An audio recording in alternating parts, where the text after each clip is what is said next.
This is how to win more of your Spider-Man Pick 2 drafts in the new format. So as you all know, for Spider-Man or Into the Omenpaths on Arena, it's going to be a new draft format where there's only going to be pods of 4 instead of the usual 8.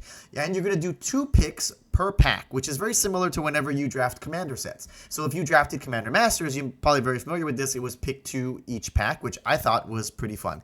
You're still going to draft from 3 packs as usual, but you're only going to play 2 matches, which is going to be very different because this is a 4-person pod instead of an 8-man pod. So your first match will be with the person opposite of you, and then if you win, you play the other winner, or if you lose, you play the other loser. So the drafts are also going to be faster. And make sure you stay to the end because I'm going to cover a really important topic, which is how to evaluate cards in the modern limited Magic sets these days. And this is going to be really important because you need to find your open lane in the new Spider-Man set if you want to win more games. Let's talk about some of the pros and cons of this new format. Well, for the pros, I think it's going to be more fun because picking 2 cards at a time just lets you have more fun in the draft phase, and you don't have to pass any of those sweet rares if you open multiple rares. So you don't have to pass any of the money that you open. You're also going to have a lot of faster in-person events like for FNM because you only have to play 2 matches, and it's also going to be a lot easier to fire your FNM drafts now because you only need 3 other people in order to launch your pod. Now, I do think it also rewards high-skilled players because the draft phase matters a whole lot more with the strategy, which I'll get into in a second, and also the gameplay is also going to be a little bit different. So it does reward higher-skilled players, which I think is a bit of a pro. But it also comes across as one of the cons if you don't learn and master the set, or if you don't play a lot of limited Magic, or if you aren't subscribed to this YouTube channel and getting all of these tips to improve your card evaluation skills. In terms of the other cons, there is a much smaller card pool for the Spider-Man set, which also will lead to the second con, which is that you're going to have a lot more repetitive decks, and the playability of this set is probably going to go down because you're going to see a lot of the same cards and play against a lot of the same decks over and over again. Also, this set only supports 5 color pairs, which are the allied color pairs, which means there's 5 other color pairs that you probably will not get to play. So that's also going to hurt and increase the repetitive nature of this deck. And because it's a 4-person pod, you're going to open less packs and see less cards overall, which means you're going to have less synergy-focused decks, and you're going to have less fixing opportunities because you're not going to open as many dual lands because there's only 4 players. So when it comes to pick 2 drafts, there are generally 2 different strategies you want to implement when you're drafting, which is going to be very different from your traditional draft. So on the left here, you can have the bomb or force it strategy, where maybe you open a really sweet bomb or mythic rare in your first pack, and then you decide that it's good enough where you should actually cut off those colors and force that deck. So then you would take either the synergistic card or just another really good card in that color. So I have the Banishing Light variant as well as Anti-Venom, which would basically require you to be in a mono white deck. Or if maybe you don't open a really good bomb or mythic rare, then I encourage you to go with the best card pick 2 strategy, where you would just take the 2 best cards in that pack and then see what lane eventually opens up as you come around on the wheel. Now, this is going to require you to have a lot of really good card evaluation skills, and don't worry, I got you covered at the end of this video. Next, when it comes to the overall mistakes to avoid in this new type of format, which is pick 2 draft, I think the first one is that you shouldn't focus too much on picking cards that are synergistic, because in pick 2 draft with smaller pods and a smaller card set, your decks in general on average are just going to be less synergistic. So it's much better to just take the overall more powerful card most of the time because the synergies are not going to come together as much even though you're drafting. Next, do not ignore your curve. When you have pick 2 draft, it's really tempting obviously to take the 2 best cards in the pack or the 2 cards that are uncommons or the 2 cards that are just the most powerful. And the big mistake that people fall into is that they end up ignoring their curve, not having enough 2-drops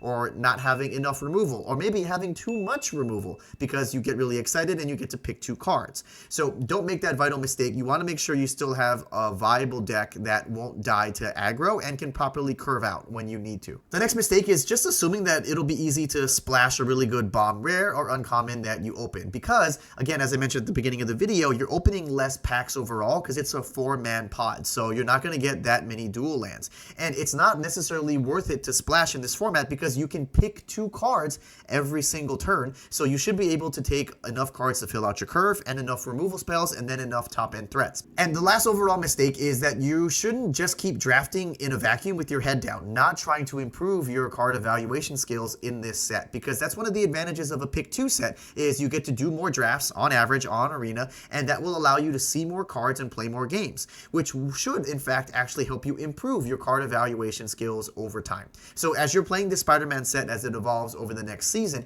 if you feel like your win rate is not improving, then you need to focus on building up your core Magic skills, and one of them is card evaluation as well as gameplay. And if you're liking this content and you want to improve your limited skills, make sure to click subscribe, because I just started this channel pretty recently and I'm trying to put out content that you want to see. So also please comment down below what other videos you want to see that will help you improve at limited Magic or would just make drafting more entertaining for you. So in this new Spider-Man Pick 2 draft, it's really critical that you find your open lane. This is more important than in normal draft sets because you typically can have multiple drafters supported in the same colors because you open so many cards. But because there's only 4 of you, you're going to have a smaller card pool. And remember, there's 5 viable color pairs, the allied color pairs, and there's only 4 players, which means there should never be any overlap even with the person across from you in the pod. So as you can see here in my imaginary diagram, let's just say you and the person across from you end up in red because you are on opposite sides of each other. So you both believe that red is open. So what that means is one of you needs to be red-black, and then the other person can be red-green. The other way to think about this is you could try to play the chicken game. So let's say you go with the first draft strategy where you open up a really good multicolored bomb and then you try to force it. You could go with the chicken strategy, which is just forcing that color every single pack and then hoping that the person across from you reads the signals, has good card evaluation skills, and gets out of your lane. That is a viable strategy when it comes to the Pick 2 draft. But if you want to be a little bit more flexible, and the optimal way to draft, in my opinion, in this set is to stay open for as long as possible, read the signals, and then find the open lane in your color pair. But in order to find the open lane, you're going to need to have good card evaluation skills. And that's what's going to come into my most important tips of this video. Let's talk about how to properly evaluate cards in the new modern way of limited Magic. And the traditional way that people evaluate cards is using the bread strategy, right? Which is first you should take some bombs, then you should take removal, then you should take evasive creatures, and then you should look for other cards beyond that, right? Like synergistic cards and things like that. But with new limited Magic cards these days, cards are just more powerful in general. And so there's actually a better way, in my opinion,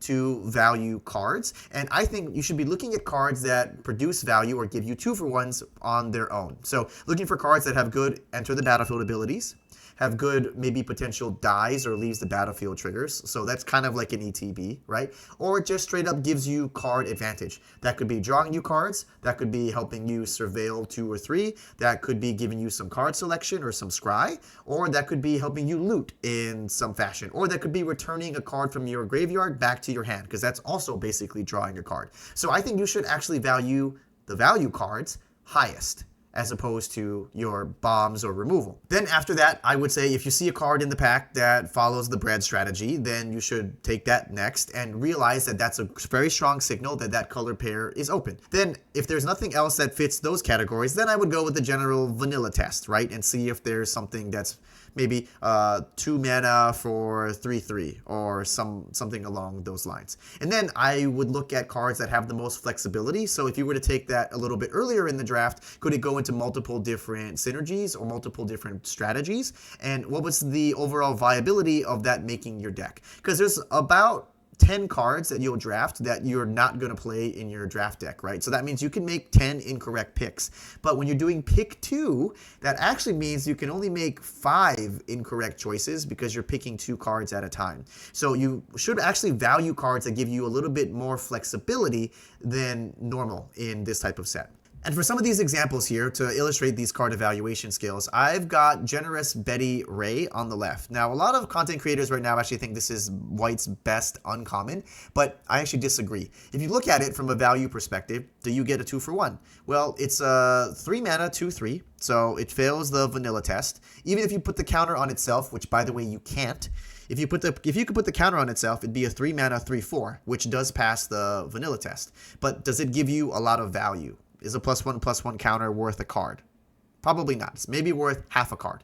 And you have the restriction of needing to put it on another creature. And if you play this on curve, maybe you can put this on a 2-mana 2/2. So your 2-mana 2/2 becomes a 3/3.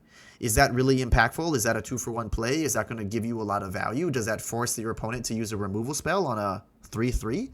Usually not. No. And then it has this other very limited upside where whenever a target modifier, a modified creature attacks, it can gain lifelink. Is gaining lifelink worth a card? No. So I actually don't think this is a card. If you were to see this late, maybe on the wheel, is this a sign that white is open? Not necessarily. You should still take it because it's a decent card. But if I saw this late, I would not assume that this means white is open. Similarly, if there's Margot on the Chase, which is a 3-mana 1/1 double strike that cannot be blocked, does this mean that blue-white is open? Not necessarily, because there could be a blue-white player who just realizes that this card is not worth taking super highly. It dies to 1-mana removal, 2-mana removal, 3-mana removal, board wipes. There is a black board wipe at uncommon that does -2/-2 to the whole board. So this card by itself would not be a signal to me that blue-white is open and I should go into blue-white. And this is also not a strong enough card if I were to open this pack 1, pick 1, that I should go into blue-white, because just because it's unblocked and does 2 damage doesn't mean that this is a busted card. Next is Gallant Citizen here. You may actually think, well, naturally this passes the test, right? Because it's a 2-for-1. It's a creature and it draws me a card. But let's look at the flexibility of this. Based on how this card has for its mana value, you either need to be green-green, green-white, white-white. So this only really goes in one deck, which is green-white. So is this card really flexible? No. So is it worth pack 1, pick 1ing? Only if I had a really powerful bomb in white or green that I knew I was going to force to play. Or if I already knew that I was in the green-white archetype, which has web slinging. So this to me is not necessarily a sign, if I saw this late, that green-white is open, because it's not the most flexible card, and from its playability with its mana, it's really restrictive. Now, let's look at Leyline Weaver. This is a 2-mana 2/2, so on the vanilla test, it's just fine. It does come with a keyword ability, which is Reach, and it's a spider, which is a creature type that matters in this format. So from the flexibility perspective, it's pretty good, and it provides some synergy. Well, but it also has an ability. Now, it gives you mana, so this ramps you in 2 different colors, and it doesn't cost you anything. You just tap it. So it's a 2-mana Mana Dark, which are very good. And it has another ability, which is whenever you cast a spell with mana value 4 or greater, untap it. So that means you could, on 3, curve out, play a 4-drop, and then untap this and still have a red mana up for Shock, or a green mana up for the Pump spell, or the Fight spell. So based on all of these upsides, Leyline Weaver to me actually is a really strong card, and I would evaluate this to be pretty high. So if this came around in the wheel, this would tell me that either green or red is pretty open, because a lot of players would recognize that this card is really good, and if it's not, and they haven't taken it, then that must mean this color is open. So these are my tips to help you win more pick 2 drafts in the Spider-Man or through the Omenpaths set. But if you want to know what are the best bombs or the best rares in the set that are worth forcing, you should watch this video right here that I made that has the best rares in the set and also talks about some of the trap rares that you should avoid playing.